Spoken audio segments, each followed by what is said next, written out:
Welcome to The Thriving Marriage, the podcast for those who want to get their spouse back in love with them and truly thrive. You'll learn why 95% of people don't save their marriage and the secret method no one else is talking about that will change everything for you. Are you ready? Let's turn tragedy to triumph.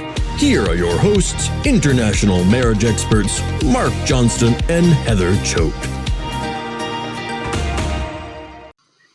Welcome everyone here to The Thriving Marriage. I'm Heather Choate and I'm here with Mark Johnston. How are you doing, Mark? I'm doing better. I was feeling a little bit under the weather yesterday, but all better today. Thanks for asking. Yeah, you bet. I was just telling Mark before we went live that I hope I'm articulate today because I'm a little sleepy. I've got a teething 8-month-old and not sleeping great. Oh, you know what? I love my children, but I'm happy to be past that stage. Yeah. So best of luck to you with that. Awesome. So today we're going to be talking about healing chronic criticism and blame. And so just a couple questions here. This podcast is especially for you if your spouse is criticizing things that you do, criticizing everything that you do. It feels like that, right? If you feel like you don't measure up, if you feel like you're not good enough in their eyes, if they're blaming you for things. And so we're going to help you today overcome this so you feel valued, you feel cherished, you feel respected by your partner, even if they're currently unwilling to work on the relationship with you. Okay? Before we get to that, though, we want to share our client win of the week. And this one was shared by one of our coaches here, Linda, and she shared about Patrick had a huge win. His wife decided to move back in this weekend. They're actively working on increasing their communication and spending a lot of time together having fun. Now listen to this part, okay? So that's where they are. Before he joined, she had her mind made up that she was done. He has made many healthy changes thanks to High Thrive, and his wife has joined him in being recommitted to the marriage. So I love to see where they started, and I would say 95% of our clients would agree that their spouse has said, my spouse, they're done. They're checked out. They say, just move on. It's over. There's nothing you can do.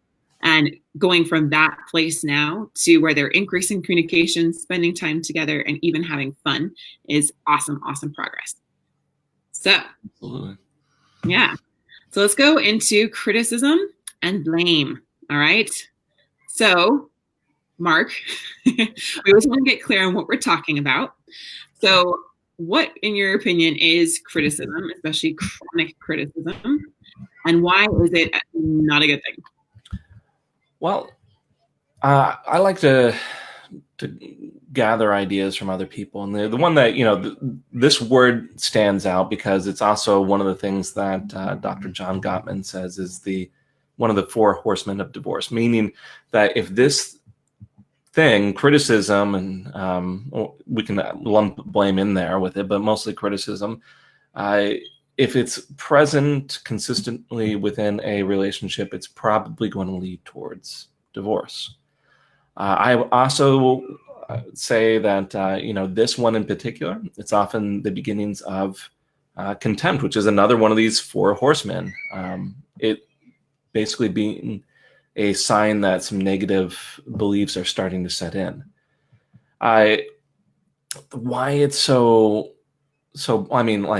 we can understand, okay, the experts say this is bad. Criticism, contempt, blame are bad. But really what it represents is a negative view about your spouse. And given enough time, it's going to push them away. It's going to make them feel undervalued, unwanted, rejected, unappreciated, and it's just going to drive the two of you apart. The problem with this one in particular, it's not quite so blatant as, say, something like contempt, because there's a lot of justification for criticism in many cases. They might say, okay, well, I'm just being honest, or I'm just trying to tell them how it is. Or they might say, look, how are they going to change if I don't tell them what they're doing wrong? And to a certain extent, we do this a lot with our relationships. Many people with the kids, they'll they'll reprimand them. They'll criticize them if they're doing something they're not supposed to do. They'll say, "You're not, why are, we all have those moments with our children where we say, okay, why did you do that sort of thing?" And, we punish them for that. But it really, the bad part here is where it crosses that line, and you're not just giving feedback, but it's this negative sort of statement about who that person is or what the kind of values that they hold. That's why it's such a terrible thing. Right. Also, that idea of, if I don't tell them to change, then how do they know what they're doing wrong, right? Mm-hmm. So where does this blame and criticism really come from? Well, I like to look at these problems in sort of a way that makes sense. I like to do this with basically all problems, whether it be anger or whether it be contempt or whether it be, your partner who is stonewalling and not talking to you. Somewhere along the line here, there's probably a healthy desire. And in this case, it's an effort to make some change, but people are often doing it without really taking in responsibility for their own part with this problem, or they're not really just taking responsibility for the support that they might need to give. Now, I want to give the caveat here that there are occasionally, sometimes problems that are 100% the responsibility of one spouse or another. But as I said, the person criticizing, their responsibility then becomes there's a need to support the person who is struggling. And it doesn't really take into account those sort of situations. It's just, basically the healthy desire here is a desire for change. Even further, we might even look further into some of the meaning here. It's a way to escalate a situation to feel better understood. Essentially, if nothing's happening, you say, okay, I want to let my partner know that I'm upset so that they will change. So you escalate it and you ramp up the criticism. But like I said, it's a healthy desire that is simply coming out wrong. They want something to be different. Gotcha. So coming at it from a mindset perspective, and I'll just be really honest here about kind of my family background, without trying to blame or criticize anyone, but that there is a pattern of chronic criticism on one side of my family. And so I've seen the devastation that this causes and the damage. And it's kind of like stepping into that emotionally abusive kind of situation where it tends to perpetuate one generation after another, right? One child grew up constantly being criticized, put down, told they were never good enough. Nothing was ever right. They couldn't ever do anything. They weren't smart enough. They weren't pretty enough. They weren't whatever, right? They weren't well behaved. They weren't a good kid, all these things. And then that perpetuates into the next generation and the next generation until we start to become aware of the pattern and to break it. So sometimes what I see is that criticism comes from a lot of frustration about things not changing, like you said, and that they're wanting things to change. And so they feel like we need something to change. So I'm going to kind of escalate it, like you said, so that they understand how big of a problem this is to me. And then they'll want to change and we'll fix this. So like you said, it's a healthy desire, but it's coming out wrong. In other instances, I've seen this, but do you see this, Mark, where it's a little bit even deeper, right? There's some deeper stories, internal beliefs going on. I don't feel good enough and I don't feel secure in myself. And so what I've been taught is that I need to then go and criticize other people. I need to put them down and blame them and criticize them and judge them, because that makes me feel a little more secure, or like I have a little more control when I don't feel control. I've heard it said that, so one more little thought here, but I heard it said that the things that we judge in other people are the things that we're the most insecure in ourselves. Mm-hmm. So what is your experience with that? Yeah, no, I think that's a very good point. And I think that starts dipping a little bit further into, an unhealthy sort of level of criticism, where it's not just being frustrated about change, but it's representing like that insecurity about yourself. And yeah, I do see that. Typically it's the same sort of dynamic that you might see with childhood bullies, where they are putting down other people in order to boost themselves up. Somewhere along the way, there is like a healthy desire to feel better about yourself in this case. And there just isn't the right tools or the right path to get what they're looking for. But yeah, I would say that, in my opinion, that is dipping a little bit more into that more unhealthy realm of criticism, because now it's not just the other person wanting them to change. It's now, this unhealth in yourself and coming from a really unhealthy place yourself. Right. Yeah. Okay. So what needs to be done to reverse this situation of this criticism and this blame going on? Now, I don't like to pretend that criticism just comes from nowhere. Like we were saying, one of the desires here is a desire for change or a desire to feel better about yourself. And so, I do think that if you're going to really eliminate this from your life, you do need to look at those obvious and active sources of pain that need to be addressed. Mm-hmm.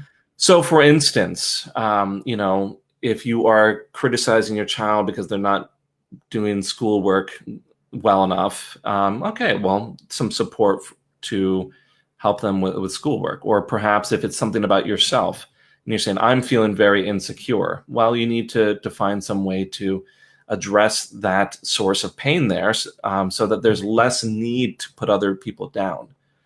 But I mean, that's like step number one, because it's going to be really hard. Even if you use some other strategies to cut out criticism, it's going to be really hard to steer away from that, especially if that's become a pattern in your life, if you're not really taking care of those practical parts. But in terms of short-term and long-term strategies, I really like short-term having more of a redirection towards what is wanted instead of what you don't like.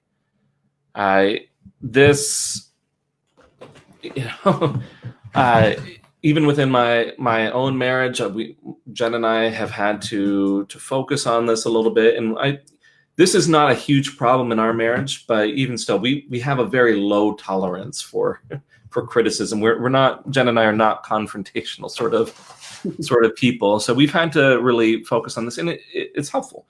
Basically, if I go to my wife and I complain how we're not getting out the door on time, or I'm criticizing her on, how, well, she takes it as criticism that the house might be messy after a day of work, things like that, it smooths things out much quicker if I say, okay, it's really important for me to get out to this appointment on time, or I really want to work towards having a cleaner house. Why don't I help you with that?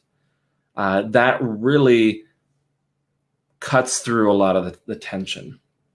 The long-term strategy is a much more complicated sort of solution, but it involves really building up an atmosphere of fondness and appreciation.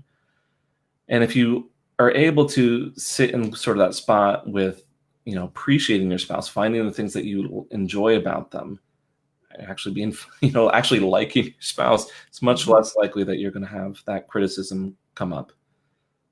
But yeah, that's kind of the broad overview, what would have to happen, even though each of those steps might be very complicated. Those are the things that are needed. Okay, I like that. We've got a short-term strategy, right? Redirection towards what is wanted.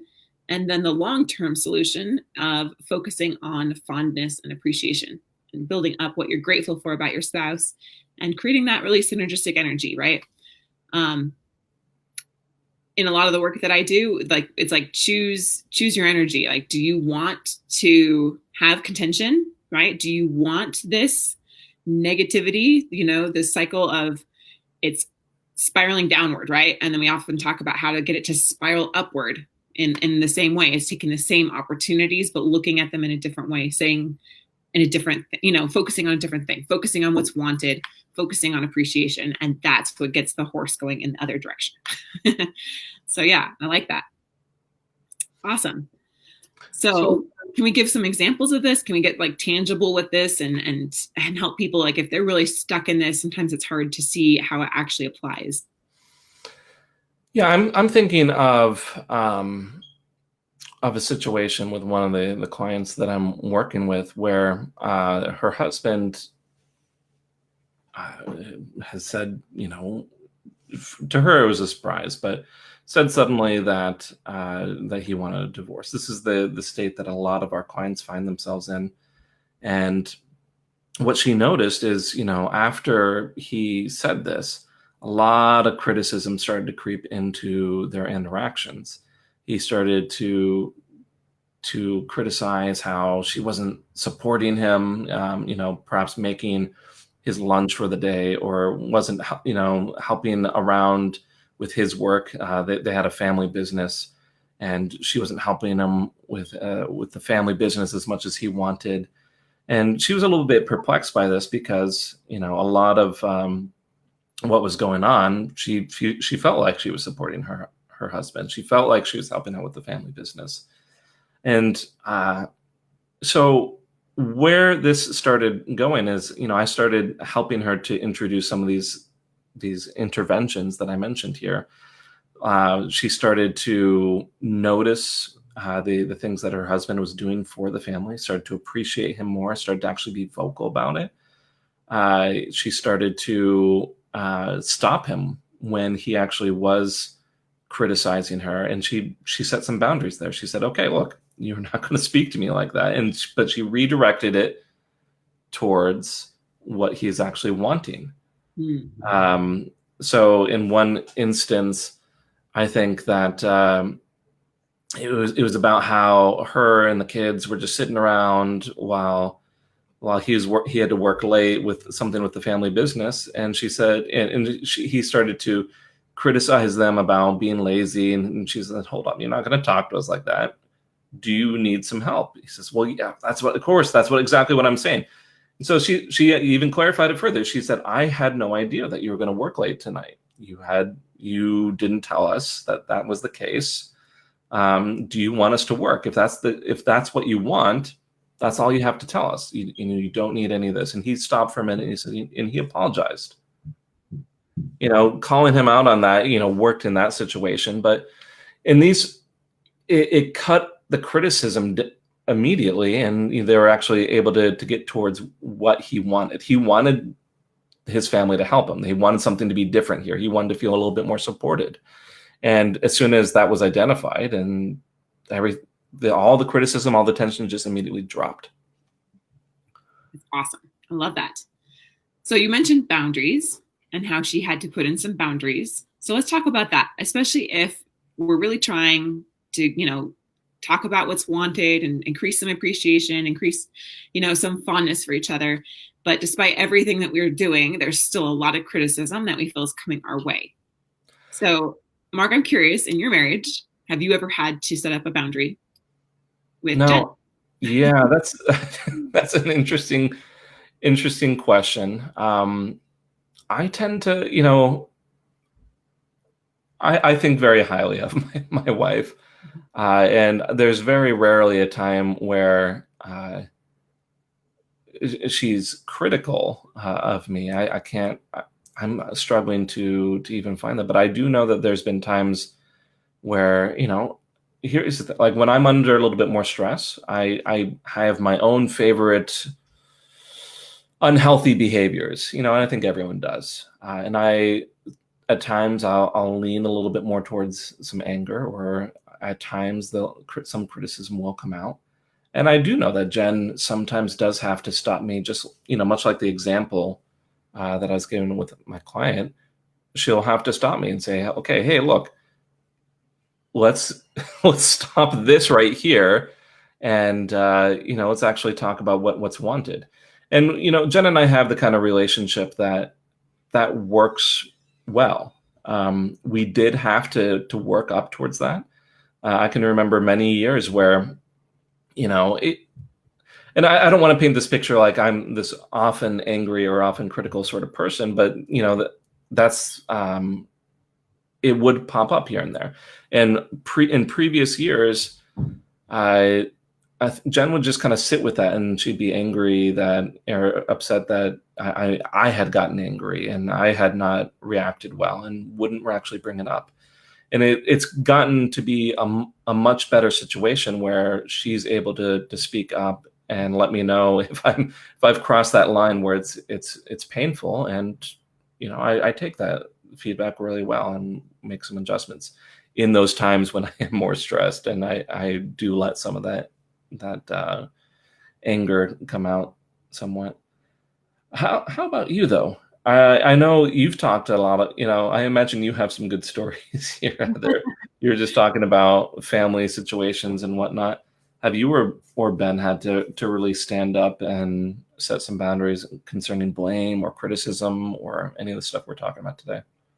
Yeah, I was actually talking about this with Ben this morning. And Ben is not critical. Like, he is not one to be critical or do the blame game very much, and those kind of things. So that part was a little harder to find, but he said he did remind me of some boundaries that we had to put in place for his family.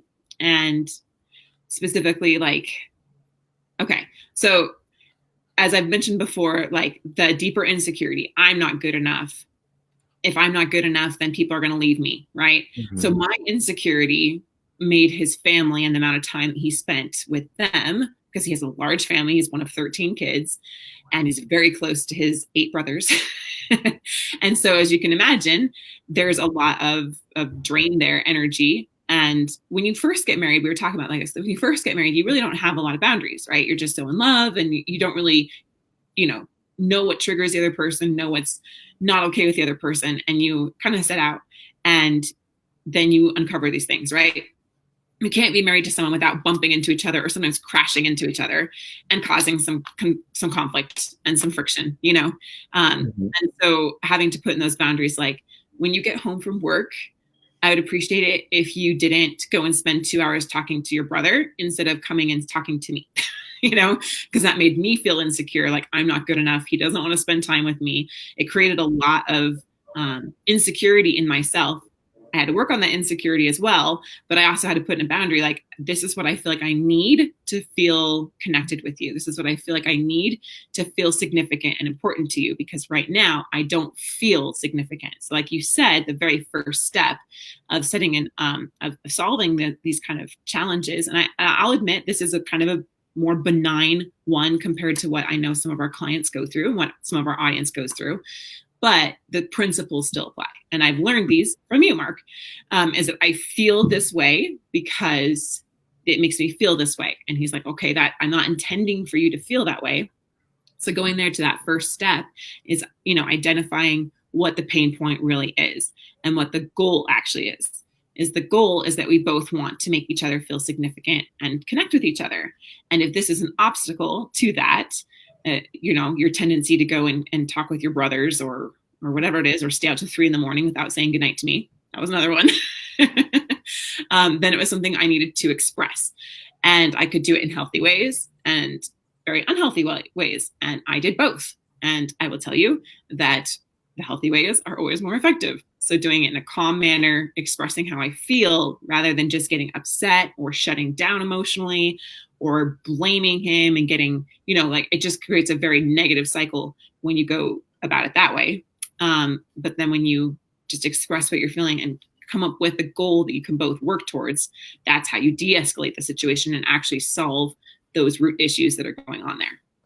I think this is a really good place for those, what I consider very cliche I statements. You might have heard, if you've read any sort of relationship books or books on, better communication, you've probably come across the I statements. And you mentioned several points here, like you had to really think about, okay, what is it that you are feeling? And you had to share that with Ben. And, for those of you who aren't aware of what I'm talking about here, I statements, it's basically you expressing how you feel. So you might say, I feel this.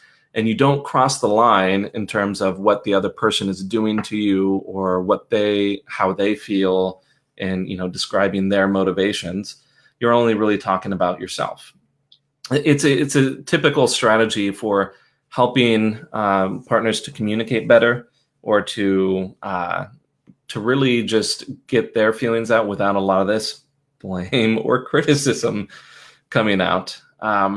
So you're describing the situation, Heather. What do you think was the key sort of factor that made these situations go well? Why didn't it? You're talking about how you were able to share that with Ben. Why didn't it turn into a yelling match, or why didn't one of you just shut down as soon as some of these complaints came out? Right. Well, on the unhealthy side, that's exactly what would happen, right? Mhm. Is that I would say, you did this, and it was the blaming, right? So something negative to me happened, something made me feel insecure or insignificant or not valued. And so then I would say, you did this. This is your fault, right? And that would just turn into the blaming game, right? And then he would shut down emotionally. And then there we were with a bigger problem. And so learning how to say, instead of blaming, you did this, and now I didn't get a good sleep because I was up all night worried about where you were, or whatever. I was worried about, what you guys were doing, or that I wasn't good enough, or whatever, right? So instead of that, saying, like, going into the how do I feel and what do we actually want? So really getting clear on that. For me, I had to learn how to emotionally process through some things, and how to let go of some of that insecurity and that defensiveness internally, which is something that we teach our clients how to do. It's something that we're normally not taught, especially if you grew up in a household where there was a lot of criticism, and there was a lot of blaming, and a lot of volatileness or explosiveness, and unhealthy forms of communication, unhealthy ways of solving problems. You aren't taught how to do that. So we need to learn those skills, because you can learn them no matter what your background was. And they're things that we can learn. And so, yeah. Now, from your perspective, like the way you were telling this, like sometimes blame or criticism was coming from you, but I think a lot of our audience, our clients, are also coming from this angle where their spouse is the one that's more critical and blaming. Right. And like you said, Ben is not a very critical person. My wife Jen is not a very critical person either. So but I do remember a story here. Where I did have to deal with a very critical person. There was this, we had, I could actually, there's a number of people here, but, a very poignant example was this situation where I was working at, this is probably now 15 years ago, I think, where I was working at a rehab center. And that evening I was helping out with some of the, as towards the front where the people would come in the door. And at one point this mother and daughter came in, and the daughter was obviously intoxicated. So the mother, she brought her to the rehab center. Obvious solution, right? So she wanted her daughter to get some help. Well, part of the criteria for admitting someone into the rehab center is they had to actually agree to be admitted into the rehab center. Mm-hmm. And our rules were such that if they were too intoxicated, we couldn't admit them, because they couldn't actually think about what that choice meant. So we actually had to turn this person away, because as odd as it sounds, they were too intoxicated to be at the rehab center. And the reason why I bring this up is, at that moment when I had to let the mom know about this decision, the mom became extremely, extremely upset. And she started yelling at us. She was saying what a horrible person I was. How could I do this to someone when obviously she was struggling? She said things like that I was heartless. She used many swear words to describe the kind of person that I was. So I mean, this is a very heated moment, right, where there's a lot of criticism and blame. Apparently, I was the one that was going to ruin her daughter's life. That was what was being said. Now, the big thing that has served me well in working in these kind of jobs It's, I don't let myself be bothered or flustered, and this is a very different situation. I did not have a lot of connection with this woman, whereas it's very different if this is your spouse coming at you. Right. But I think the principles still apply. And this is, we were talking about boundaries here, and I think it's really important to actually talk about what is helpful in going about setting these boundaries. Heather, you were talking a lot about in these cases using those I statements, describing how you feel. And I think one of the big important factors is understanding. Whether your partner is criticizing because they want change or because they're feeling insecure about themselves, I think it's really important to, help everyone involved to, how to be able to express how do they feel and what do they need. And I want to really emphasize these two questions for everyone that's listening, because these are two very, very important questions in setting boundaries or in dealing with criticism and dealing with blame. I tell my clients over and over and over again, to use these two questions in dealing with tension and dealing with a lot of communication problems. Just how do I feel? What do I need? And allowing both of you to express this. So I asked, I started trying to understand this woman. I said, okay, she wasn't going to express this herself. So I said, okay, it seems like you are really scared for your daughter. I said, I was starting to help her feel understood. I was actually expressing how I thought that she felt. This is just something that this is one of my superpowers, is to be able to take these tense moments and to apply some empathy. And she immediately after I said this, I remember it very clearly. Immediately as I said, I can see that you're really scared for your daughter. Like the tension immediately just dropped. And she said, yeah, I'm really scared for my daughter. I said, okay, you really need a way to get your daughter some help. And she said, yeah, you're really frustrated that, I'm telling you that you can't admit your daughter. And she's just kept agreeing with me. And as soon as I started going about this, the anger, the yelling, the blame, the criticism, it went away. And so that's what I'm talking about here. When we're talking about boundaries, there's a lot of things that can be done even before you have to start setting some boundaries. I think boundaries are important. And this is why in our PATH program, one of the very first principle, the P stands for perspective. I talk a lot about understanding and empathy. You'll probably hear Heather and I talk about this on a weekly basis. Yep. But it's these sort of things, having that understanding that can often cut right through a lot of this, a lot of these tense, critical moments. I would agree that having understanding towards your spouse, what they're feeling, where they're coming from, what insecurities they might have, why this is coming up for them, and also having some understanding for yourself. For me, it was like I had a block inside myself, like I'm not supposed to feel negative things. And so I wouldn't really recognize it consciously, but I knew I felt it. And so having understanding towards myself and saying it's okay that I feel upset. Like that for me was a big breakthrough when I realized it's okay that I'm upset about this because, it's crossed some kind of boundary or it's hurtful in some way. And so what do I really need, right? And so having understanding even for yourself and saying it's okay that I feel this way and it's okay that I actually express it in a healthy way was transformational for me. So if anyone else is struggling with that, I know what that's like. Yeah, and I agree completely with that. Like, it's one of the best things and one of the nicest things that my wife does for me is, like I said, if I'm stressed, I will lean a little bit towards anger sometimes. And my wife very rarely will, very rarely will she not be understanding. Instead, she makes it a point to basically say exactly what you said right there, Heather, that it's okay to be upset, and tries to help me, understand, okay, why, or she tries to understand, okay, why is Mark upset? Maybe there is something that needs to be taken care of here. And as soon as she starts from that approach, I'm like, okay.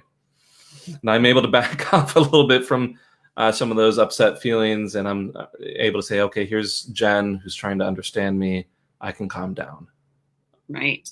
So instead of taking their anger as like a threatening thing or something that you feel super defensive about, find out what's underneath that, because then it takes all that defensiveness and that tension way down. Mm-hmm. Yeah, exactly. Let's talk about compromise. So we've got the understanding piece. We're asking, how do I feel? What do I need? How do they feel? What do they need? Right. Mm-hmm. To kind of get what's underneath this blaming, this criticism. And then let's talk about compromise as another piece there of setting a healthy boundary. Yeah. So what we're talking about here is there are three really essential parts to the boundaries. And like Heather was saying, like there's that understanding piece. And you'll hear us over and over again, as I was saying before, and a lot of our solutions, that understanding piece is almost always going to be the first, thing that we try. So once you know what it is that's wanted, how you're feeling, and the same thing for your partner, if you're trying to set a boundary, it's always best to start looking for that compromise first. How do you actually both get what you want, and what are some healthy ways to get there? Now, this is a secret tip, because I'm sure a lot of you out there are saying, okay, there isn't any compromise. My husband or my wife wants a divorce and I don't. You might say, okay, I need to set a boundary here. I'm going to stand for my marriage. I'm going to make them work on the marriage. And there's no compromise here. But my tip here is, if you can break your goal down into its most basic pieces, it typically makes it much easier to agree on. In other words, you need to focus less on how you're going to get what you want and focus more on what is wanted on a basic level. Mm-hmm. And this is, something that when I kind of realized this, it really made a huge difference. And you might say, okay, well, what do you mean here, Mark? Because if my spouse wants a divorce and I don't, isn't that just kind of the end of things? Well, what I tell my clients over and over again is divorce is not really a goal in and of itself. No one sets out a goal for divorce just because divorce sounds like this great thing. It's not an end goal. It's it's a means to an end. It's a way to get to a goal. And so, when we break this down, we might say, okay, this person wanting a divorce actually wants more respect. They want to feel heard. They want to feel safe, or they want to, whatever it wants they're wanting. When we break down their goals, we get a better understanding of what is wanted, and we can focus a little bit less on how we get there. So how we get there, your partner might be saying, I want a divorce, but what they actually want is these other things. So I don't mean to put you on the spot, Heather, but can you think of if you can't, that's fine. Can you think of an example of something like this, how you might break down a really tense goal? Okay. So I can think of a client, I'll keep it anonymous, but her husband was having an affair and said, I'm not happy here. So I want a divorce. I want to be with this other woman. And so that was not the goal, right? And so if you're just trying to look at, you want to be with this other person and I want you to stay with me, like you said, you can't really break it down into its smaller parts to find some kind of compromise. But when we uncover what was really going on there, his motives was that I don't feel significant. I don't feel like you even need me. I don't feel like you care about me. You've been really emotionally checked out from me. And so I found this other woman and she makes me feel significant. She makes me feel needed. And I know she does need me and that makes me feel good. And so I don't want to be with someone that's just emotionally withdrawn from me and feels, I believe he said, emotionally dead, like a zombie. And so I'm going to go be with this other person. And so in that kind of case, what we're doing there is breaking it down to what's actually wanted, right? What's wanted on the basic level is that she wants the security of having her husband. She wants to feel significant. She wants to feel respected. She wants to feel safe and secure. He wants to feel emotionally connected and needed and significant, right? And so when we look at those kind of basic pieces of what's needed, then we're able to focus on how do we get that? how do I help you feel more needed here? How do I feel more emotionally supportive to you? And how do I also feel safe and secure in this situation?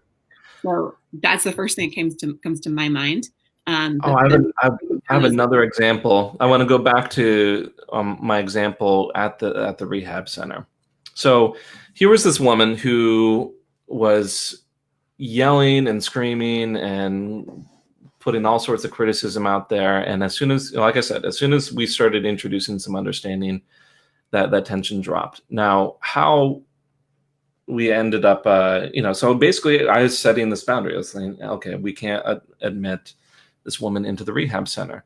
So and this other woman, she wanted her daughter admitted. We might say, okay, there's no actual compromise here.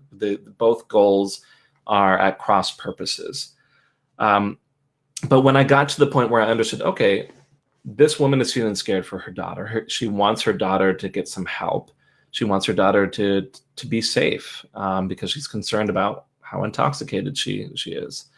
So when I understood what she wanted, I couldn't admit her, but she wanted her daughter to get some help. I was able to give her some suggestions. I said, okay, what you need to do is you need to go take your daughter home. She wasn't in critical condition or anything like that. She was just very drunk. And I said, okay, you need to go get her some food, help her to sleep this off. I said, hey, look, what I can do here is I can ensure that when you come back in the morning after your daughter is sobered up a bit, I can ensure that there's going to be a spot for your daughter because the spots were a bit tight. By making a compromise saying, hey, we can't admit her now, but here are some solutions to help your daughter right now, and you can absolutely get some help in the morning. Well, there wasn't really any need for me to go to the third part of boundaries, which is a consequence. If you are offering this understanding and you both feel very well understood and you are putting out these compromises where you can potentially both get what you want and your partner still isn't working with you, this is where we get into that realm, Heather, where we're talking what most people think of as boundaries. And it's really just one piece of it. It's just the consequences. So, Heather, I mean, you know how we work here. Do I like to go to consequences a whole lot? I don't like to go to this stage of boundaries. I think in many cases it's not really necessary.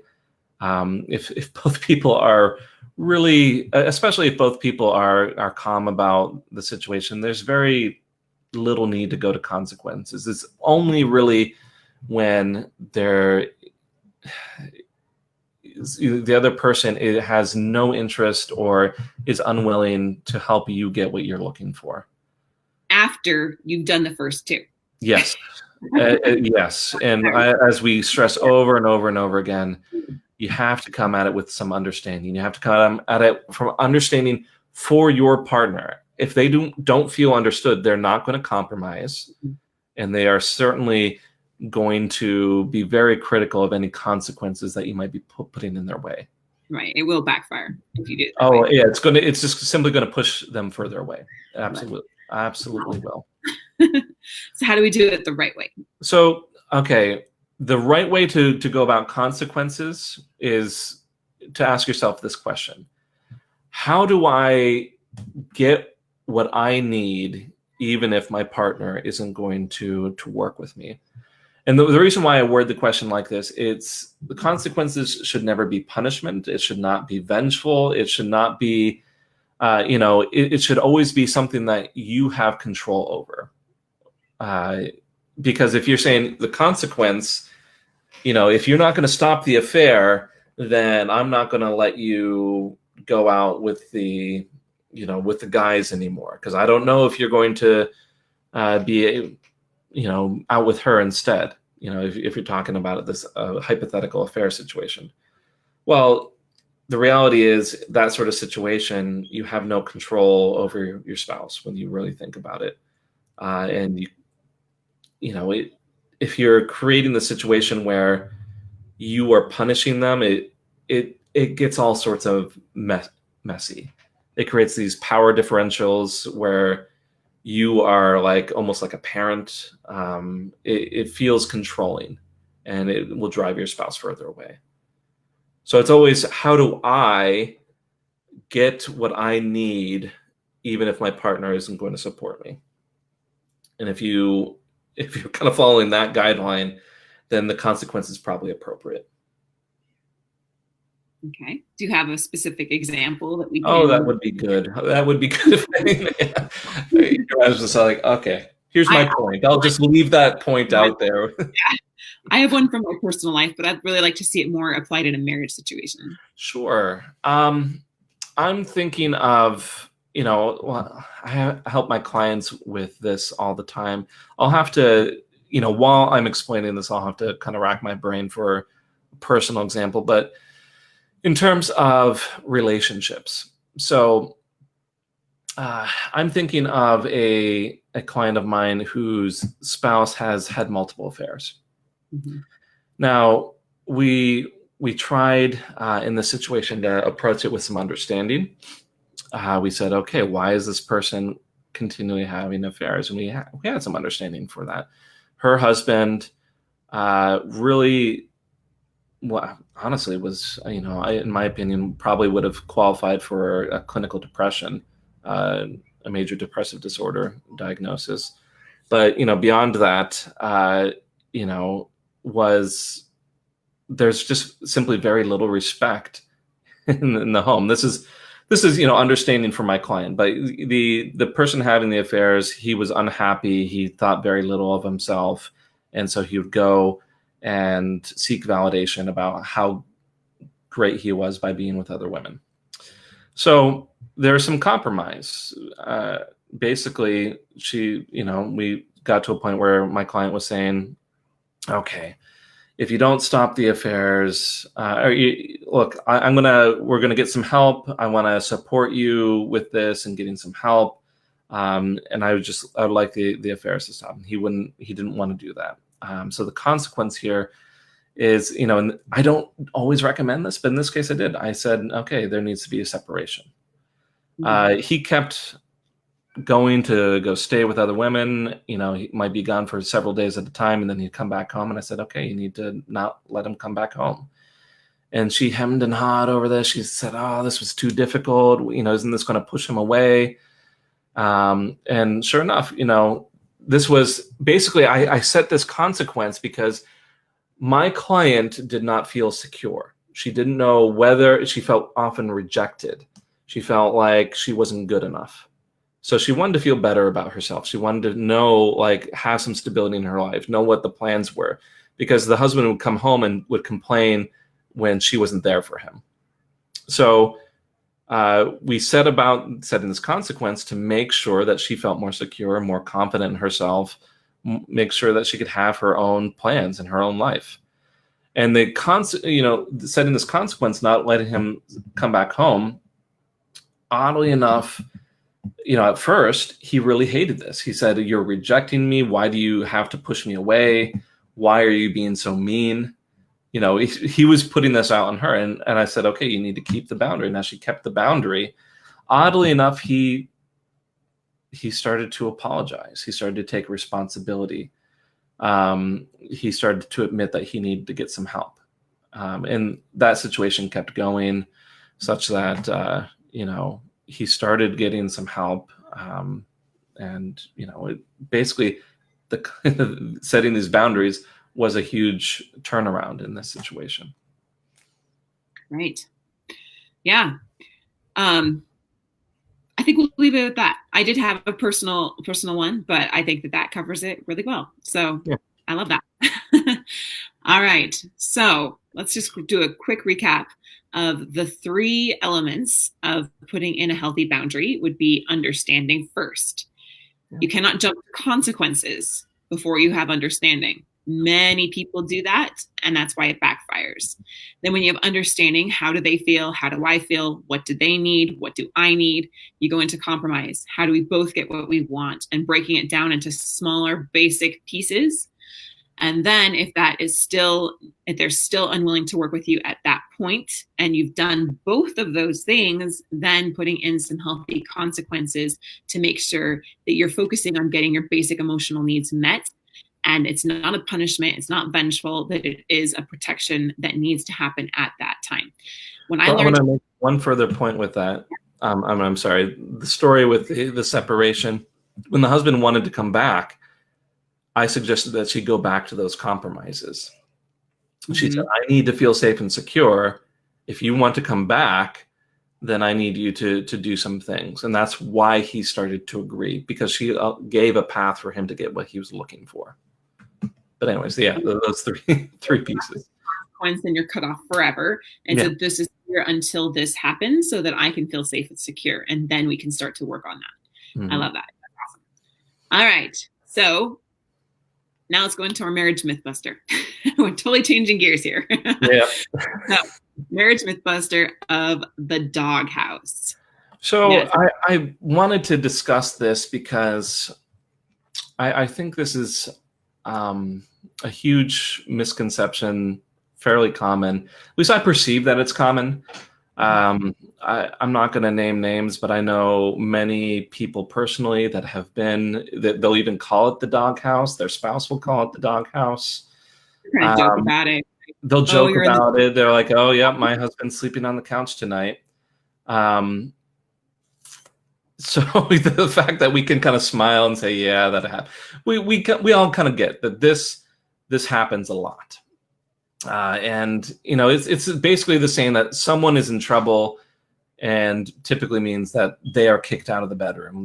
They might be sleeping on the couch. And everyone kind of jokes about this, kind of thinking this is just kind of part of marriage.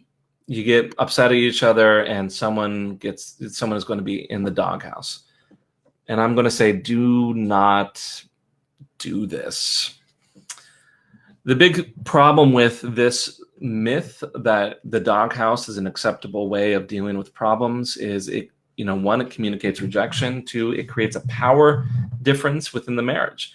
One spouse is in the position where they are punishing the other spouse, and that is not a situation you really want to be in. If you want a happy, healthy marriage, it needs to become from this point of mutual understanding, mutual benefits, mutual or equal power. And it's a completely one-sided situation. I've seen cases where this becomes a routine, that when there are fights that happen, the default is someone is in the doghouse.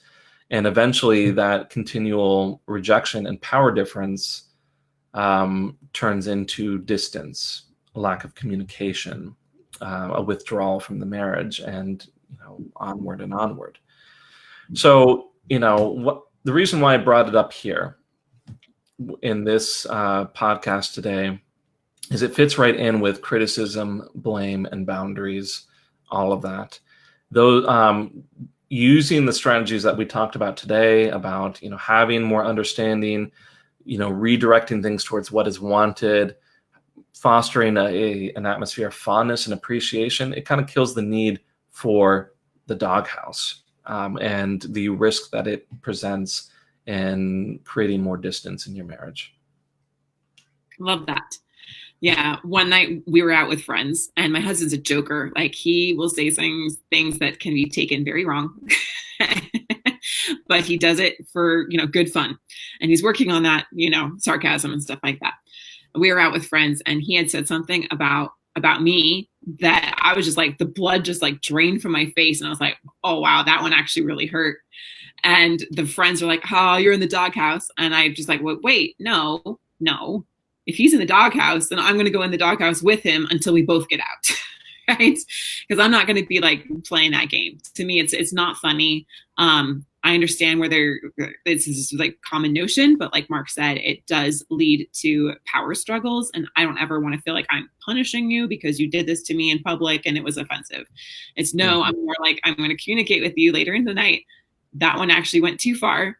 And so that one hurt. And here's how I feel. And here's what I want is I want to feel respected. And that one did not feel respectful to me, right? And so I communicate with that with him, and he realizes that's not what I really want to do. I'm sorry, right? And I won't do that again, and be more sensitive in the future. So yeah, it created a much better situation, and you didn't have to escalate it and say you're in trouble now, Ben, or anything. Yeah, so right.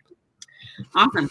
So if you find that this has been helpful for you, and maybe that you're still really struggling with these things, maybe there is chronic criticism, chronic blame going on, and it's perpetuating and heading in the wrong direction. If you want help with any of these that you heard today, or anything else that you're dealing with in your marriage, we would love to have you book a strategy call with us. These are a complimentary consultation where we can show you exactly where you're at right now and the solutions to get where you really want to be. Even if your spouse is wanting a divorce, even if they're completely checked out, even if they're having an affair. Or we also encourage you, if coaching isn't a great solution for you, to join one of our courses. And you can find those over at oh my goodness. What's the URL, Mark? www.highthrivecoaching.com. Thank you. There we are. Here we are, like 60 something podcasts in, and I can't even get our own website right now. Yeah. Just some days, I get it. Some days my brain just doesn't work quite right when I want it to. And I think this is one of those days, just one of those days. Well, we got a live user that person following us here says, can't wait for your call tomorrow. So that's awesome. And then another person tore down the Doghouse because it's disrespectful and demeaning. Awesome. I love that. So thank you all for joining us. Thank you, Mark, for sharing some incredible insights that have blessed not only my life, but many, many others. I encourage you that if you're struggling with these things, just put them to the test. Put it to the test and see if it doesn't bear good fruit for you. So next week, we're going to share with you how to overcome the story, I love you, but I'm not in love with you. Every single masterclass I do, this one always comes up. So if you've heard this, you are not alone. So we are going to go into solutions for the I love you, but I'm not in love with you story that your spouse has next week. Thanks so much, Mark, and thank you everyone for joining. See you, everyone. Thanks for listening to The Thriving Marriage, your A to Z blueprint for not just surviving marriage, but thriving. Until next time, my friends, thrive on.